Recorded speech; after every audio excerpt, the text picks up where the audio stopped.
When you do what I do for a living, you interact with a lot of businesses that do well. You interact with some that just kind of get by, and you certainly interact with businesses that struggle. But then, in addition to that, you probably, or at least in my case, I look at businesses that have nothing to do with my industry, that I'm not doing business coaching in, and and I'm observant and I'm looking for pros and cons and strengths and weaknesses.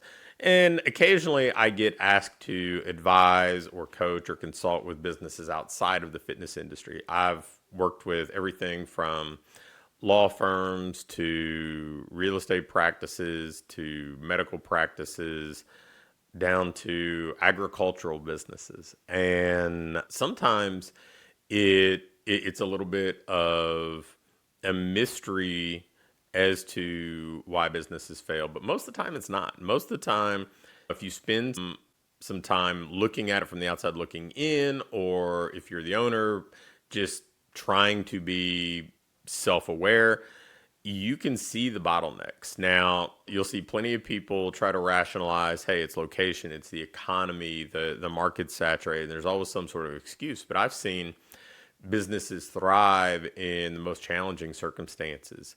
And the things that I look at, I don't think are mysteries. The first one is the owner, what kind of gain does the owner get by not improving, by not installing something, by not moving forward? Because a lot of times it just starts with the psychology of the owner. They have that psychological safety of not trying new things because maybe they're already a little bit beaten down and they just feel like they'll fail, or their social circle all is kind of on the same boat and they don't want to alienate the crowd that they're in, or they don't want to be ridiculed by kind of stepping out of the norm.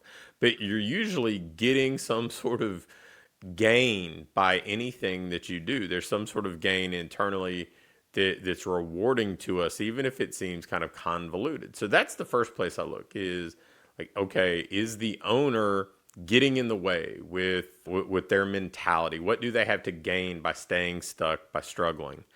And once we move past that, then I start to look at strategy and tactics.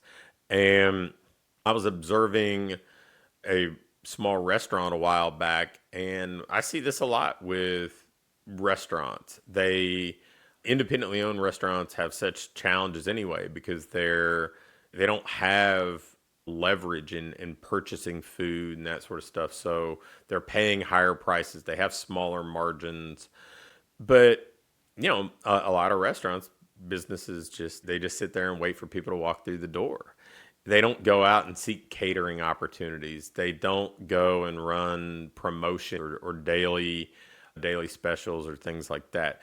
They don't seek to solve problems, and they just kind of wait and are reactive, which to me as a business owner kind of runs counterintuitive to why you would want to own a business.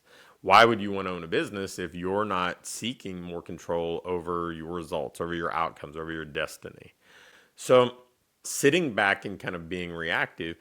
And then we see a lot of people who chase shiny objects that are typically individual tactics and not thinking about how they fit in with the whole.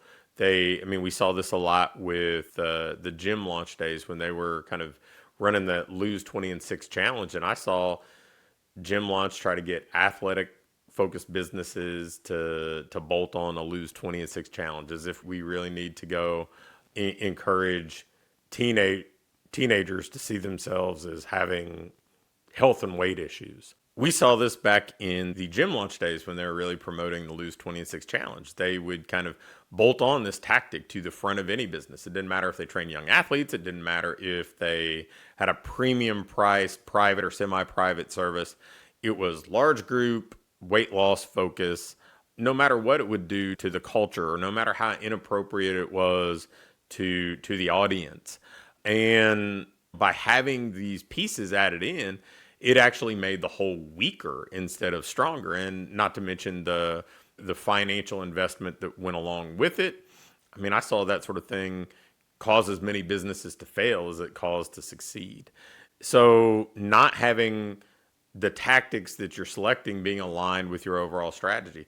And then frankly, just not doing enough, right? I mean, there's usually something to be said for doing more, but then also doing more of the right things. But if you're not doing more, then it's hard to know what the right things are. You're just kind of waiting and waiting until the right choices, the right tactics, the right marketing strategies, the right lead generators just kind of fall in your lap. But the proactive owners tend to be the ones who find opportunities. I learned the phrase a long time ago, luck is the residue of design, by Branch Rickey, who, if you're unfamiliar with him, he was the general manager, the president of the Brooklyn Dodgers that brought Jackie Robinson into baseball. And luck is the residue of design simply means to me that good things can happen, but you got to put yourself in a position for good things to happen. And if you're working more, if you're trying more things, you're bound to find something that may work. If you're making more offers, you're almost certainly going to be quicker to find an offer that converts. If you're trying more lead generation tactics, if you're reaching out to more prospects and doing more follow-up, you're almost certain to find a solution faster, find a winning play sooner. So businesses can fail for any number of reasons, but they're not a mystery. I mean, look at the owner. How do they operate? Look at the things that they're doing. Are they doing enough? Are they trying to solve problems that exist, or are they just kind of waiting for things to happen? I mean, I grew up in an environment where I heard things like, man, the economy's slow, business is slow, nobody's buying. I heard that stuff over and over. And it's crippling. It is absolutely crippling, because then it validates doing nothing. It validates kind of sitting on your hands and why you're not succeeding.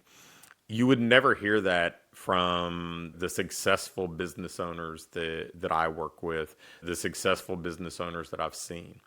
People that I know that do the best in the small business world understand that they may not control the circumstances, right? They may not control the economy. They may not control elections or pandemics or whatever else, but they still have to go to work every day, and they still have to punch the clock, ring the cash register, deliver results to clients. They have to produce.